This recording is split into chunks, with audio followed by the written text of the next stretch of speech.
Hello everyone.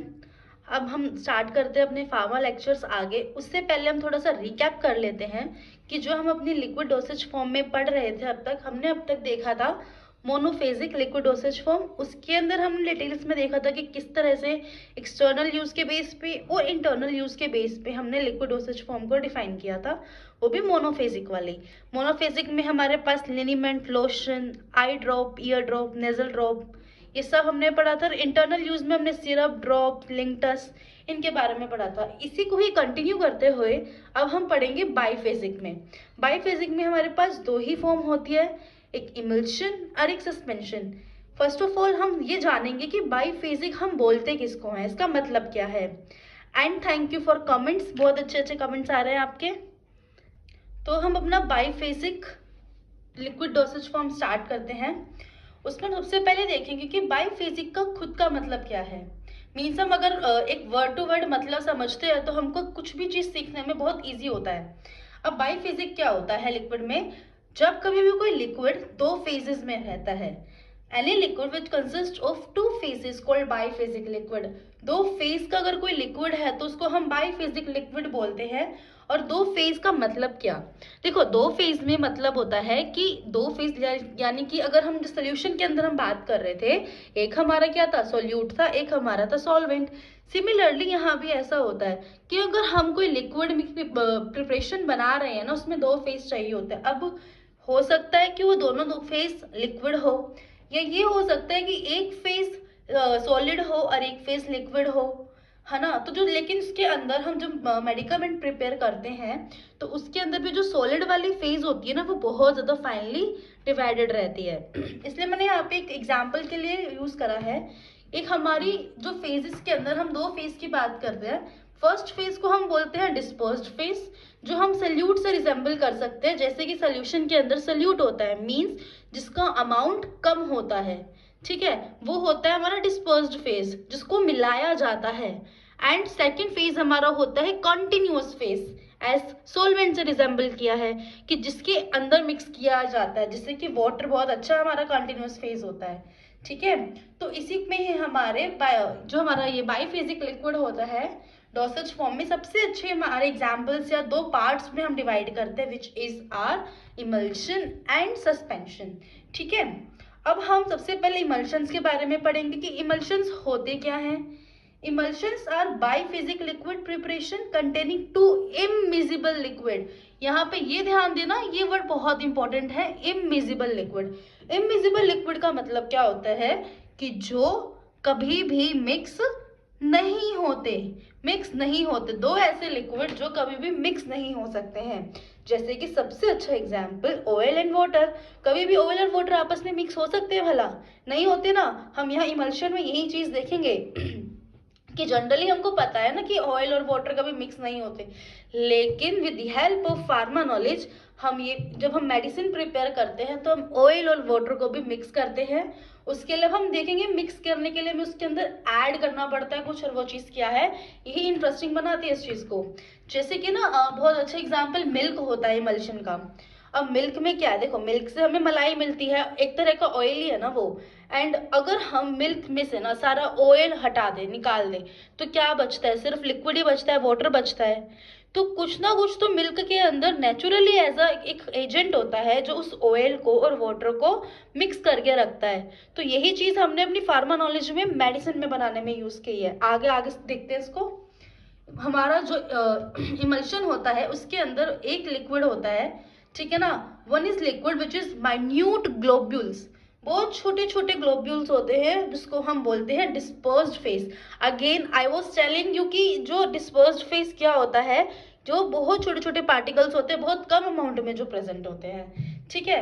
अब हाँ, ये पार्टिकल्स यहाँ पे जरूरी भी नहीं है एक बारी के लिए जो कम अमाउंट में हो, लेकिन जब यहाँ हम पढ़ रहे हैं हमने इसको बहुत डिस्पर्स्ड फेस की अगर हम बात कर रहे हैं तो माइन्यूट ग्लोब्यूल्स हमारे कम हैं, कम क्वांटिटी में है। इसको हम और आगे डीपली समझेंगे कि मतलब क्या है। दूसरा लिक्विड जिसके ऐसे लिक्विड हो या फिर ग्लोब्यूल्स हो, ठीक है ना, जो कि क्या हो, जिसके अंदर डिस्पर्स्ड फेज हो, लाइक माइंड जो हमारे ऊपर ग्लोब्यूल्स की हमने बात करी है ना, वो हमारे जो डिस्पर्स्ड फेज थे, तो वो डिस्पर्स्ड फेज जिसके अंदर मिल रहे हों, घुले हुए हों, उसको हम बोलते हैं कंटिन्यूअस फेज। ठीक है, कि जिसके अंदर ग्लोब्यूल्स हमारे डिस्पर्स्ड हैं, फैले हुए हैं जिसके अंदर, वो हमारा आता है कंटिन्यूअस फेज। तो अब बात आती है कि देखो, एक हमारा हो गया डिस्पर्स्ड फेज, एक हमारा हो गया कंटिन्यूअस फेज। अब कह भी रहे हैं हम कि भाई ये दोनों के दोनों लिक्विड है ना, ये इमिजिबल हैं, ठीक है ना, मिक्स हो नहीं सकते हैं। तो फिर इसको हम बहुत लंबे टाइम तक रखेंगे कैसे, है ना। Basically the invisible liquid can't be dispersed for long time.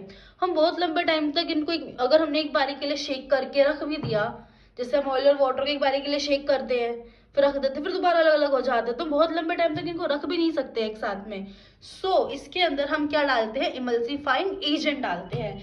यही बस एक मेन चीज होती है जो हमारे इमल्शन बनाने में हेल्प कर देती है। इमल्सिफाइंग एजेंट ऐड करते हैं जिसकी वजह से एक डिस्पर्स्ड फेज और कंटिन्यूअस फेज जो कि इमिजिबल है आपस में, वो मिक्स हो जाते हैं। ठीक है, यही एक जादू करता है इसमें। Emulsifying agent form a film. अब देखो करता क्या है, काम कैसे करता है इमल्सिफाइंग एजेंट, क्या करेगा, एक फिल्म बना देगा किसके अराउंड, ग्लोब्यूल्स के अराउंड में, in order to scatter them indefinitely in continuous phase, so stable emulsion is formed. कहने का क्या मतलब कि जो इमल्सिफाइंग एजेंट होता है ना, जो हमारा ग्लोब्यूल्स है, ग्लोब्यूल्स के चारों तरफ में एक फिल्म बना देगा, जिसकी हेल्प से ना वो फिल्म क्या करेगी, जो हमारा कंटिन्यूअस फेज है ना, उसके अंदर उस पूरे ग्लोब्यूल्स को फैलने में, स्कैटर करने में हेल्प करेगी। तो जिसकी वजह से हमारा जो इमल्शन है वो स्टेबल हो जाएगा। अब हमारे इमल्शंस दो टाइप्स के होते हैं, ठीक है, oil in water and water in oil. दो तरह के हमारे इमल्शन होते हैं। पहले हम ऑयल इन वाटर देख लेते हैं। इसके अंदर क्या रहता है, फिर oil is in dispersed phase and water is in continuous phase. देखो ऑयल इन वाटर लिखा ना, मतलब ऑयल है वाटर में, क्या मतलब, ऑयल किसके अंदर है, वाटर के अंदर है। तो यानी कि ऑयल कम हो गया, वाटर ज्यादा हो गया ना, तो इसीलिए इसको बोला जाता है oil in water, where oil is in dispersed phase and water is in continuous phase। ठीक है, अब इसको हम ज्यादातर जो ये वाली प्रिपरेशन होती है हमारी, इसको हम इंटरनली यूज करते हैं। ठीक, emulsifying agents are monovalent base like sodium positive, potassium, NH4 form from soap. Basically जो हमारा ऑयल इन वाटर टाइप के इमल्शन बनते हैं ना, उसके अंदर जो हम इमल्सिफाइंग एजेंट यूज करते हैं उनके पास मोनोवेलेंट बेस होते हैं। अब बात आती है मोनोवेलेंट बेस का क्या मतलब, ऐसे हमारे एलिमेंट, ऐसे हमारे एटम्स जिसके पास क्या हो, +1 चार्ज हो। क्या हो, +1 चार्ज हो। जैसे कि +1 चार्ज हमने केमिस्ट्री में अच्छे से पढ़ रखा है कि कोई भी ऐसा एटम जो अपने अंदर से एक इलेक्ट्रॉन को निकाल देता है, वैलेंस शेल में से अपना कोई भी एक इलेक्ट्रॉन निकाल देता है, तो उसको जो क्या बन जाता है, हमारा +1 चार्ज लग जाता है ना उसके ऊपर। तो मोनो मतलब 1, वैलेंट मतलब वैलेंसी, तो +1 वैलेंसी।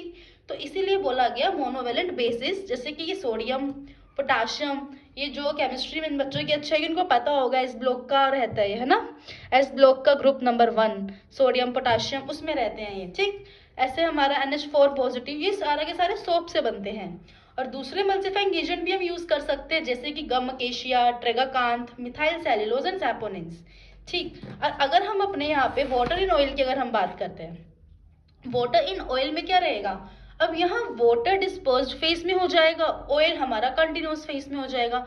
मींस वाटर की क्वांटिटी कम, ऑयल की क्वांटिटी ज्यादा। ठीक है, अब इसको हम ज्यादातर एक्सटर्नली यूज करते हैं as a cream and lotions.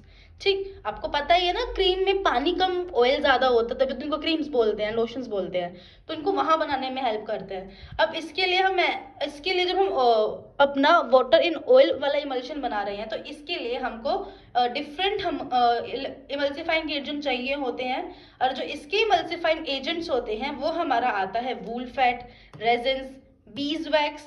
ठीक है, और इसके अंदर जो सोप से डाई बनते हैं ना, डाईवेलेंट बेसिस बनते हैं। सोप क्या फॉर्म करती है इसके अंदर, डाईवेलेंट बेस। जैसे मोनोवेलेंट बेसिस का क्या मतलब था, मोनो मतलब 1, डाई मतलब 2, है ना, डाई का मतलब क्या होता है, 2 होता है ना।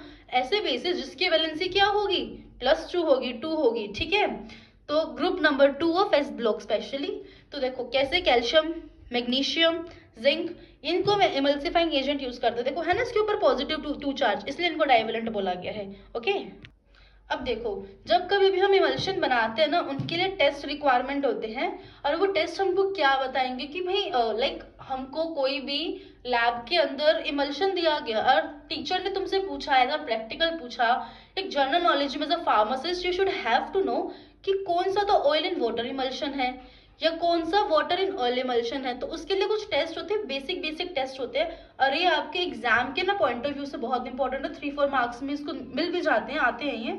तो first test is dilution test, dilute करना है। इसके लिए हमें सबसे पहले क्या करना होता है, इमल्शन को हम वाटर के अंदर डाइल्यूट कर दो, ठीक है। जब हम इमल्शन को वाटर में डाइल्यूट करते हैं, अगर वो इमल्शन हमारा स्टेबल है ना, वाटर में डाइल्यूशन के बाद अगर हमारा इमल्शन क्या है, स्टेबल है, मीन्स वो क्या है, ऑयल इन वाटर इमल्शन है। बिकॉज अब उसके अंदर इमल्शन में वाटर तो इतना ज्यादा ऑलरेडी था, तो तुमने थोड़ा सा पानी और मिला दे, कोई फर्क पड़ेगा ही नहीं उसको, सो वो इमल्शन रहेगा स्टेबल। लेकिन अगर वो इमल्शन ब्रेक हो जाता है ना, खराब हो जाता है वो इमल्शन, तो समझ जाना वो वाटर इन ऑयल इमल्शन था, क्योंकि वहां पे ऑयल की क्वांटिटी थी ज्यादा, अब तुमने पानी और ऐड कर दिया, है ना, तो उस वजह से क्या हो जाएगा, वो इमल्शन हमारा खराब हो जाएगा। सो अब पता है इसी डाइल्यूशन टेस्ट को ना हम ऑयल के साथ भी कर सकते हैं। जब हम इसको ऑयल के साथ करेंगे रिजल्ट उल्टा मिलेगा, मतलब वाइस वर्सा मिलेगा। मतलब क्या, मान लो तुमने डाला ऑयल डाइल्यूशन के लिए, अब भैया वो था वो हमारा ऑयल इन वाटर, अब उसके अंदर तो वाटर ज्यादा, अब तुमने डाल दिया ऑयल तो वो खराब हो जाएगा। लेकिन अगर वो तुम्हारा इमल्शन वाटर इन ऑयल रहेगा और तुमने ऑयल ही डाला है तो थोड़ी ना खराब होएगा, वो स्टेबल रह जाएगा, इसलिए वाइस वर्सा टर्म यूज किया गया है। नेक्स्ट होता है हमारा test dye test. Dye test में हम इसके अंदर एक स्पेशल टाइप की डाई लेते हैं जिसका नाम है स्कारलेट डाई। क्या नाम है, स्कारलेट डाई। स्कारलेट डाई को हम इमल्शन में मिक्स कर देते हैं और फिर उसको हम क्या करेंगे, एक स्लाइड बना लेंगे और जिसको हम माइक्रोस्कोप के अंदर एग्जामिन करेंगे।